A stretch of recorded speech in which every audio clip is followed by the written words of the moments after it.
On a summer camp to Israel many years ago, we spent the last day planting trees in the surrounding area of Jerusalem. All I did was dig a hole and plant a seed, but for some reason, I soon became very overwhelmed with emotions. As our counselors were calling us all back to the bus, I instinctively grabbed a small stone from the earth and placed it in my pocket. 2 years ago, I moved to London from Singapore, not knowing what was going to be in store for me. I loved Israel with all my heart, but was hesitant on how welcoming my campus was actually going to be. It was distressing to have to limit how much information I gave to students, and I began to censor myself. I thought that if I kept my head down and my thoughts to myself, things were going to run smoothly. If I did not attract any attention to myself, nothing would go wrong. But how wrong I was. A few weeks on, the Palestinian Society invited a terrorist to Skype in for an event they were hosting.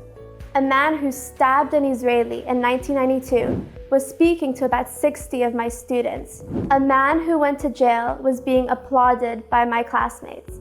And a man who could do what he did again had a fan base. I left the event shaking because it was the first time I faced the reality I wanted to shy away from for so long.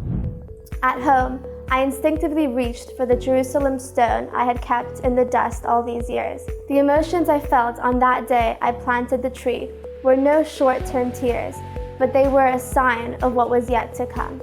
In that moment, I knew I had to do something. The infamous Israel Apartheid Week was coming up, and I knew it was time to create a movement of Jewish students and pro-Israel students across London to stand up for themselves instead of cowering to the side. It all began when 3 friends and I met at a pizza place in Golders Green. We had enough of the status quo during this hateful week, and we put together a game plan. We created a group on Facebook called Israel Party Week and used it as a platform for students to know that they are not alone during this period of time. We gathered fact sheets, falafels, and music and headed out to every university we could. With Israeli flags on our backs, we stood at stalls every day for 2 weeks. 4 students soon became 10, which soon became 30. It became a movement. Students came up to me exclaiming how nothing like this has ever been done before, and that it gave them hope and courage for others to stand up as well. We created a positive social change and stood by our rights as students, and I could not have done it without that stone I picked up from Jerusalem many years ago.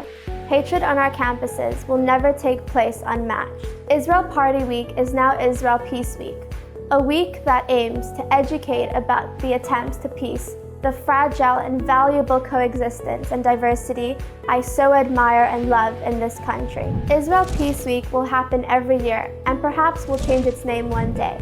But today I am positive that years after I graduate, we will still hear about a group of students making a difference and creating a positive change because we have ignited a spark which I know will never die.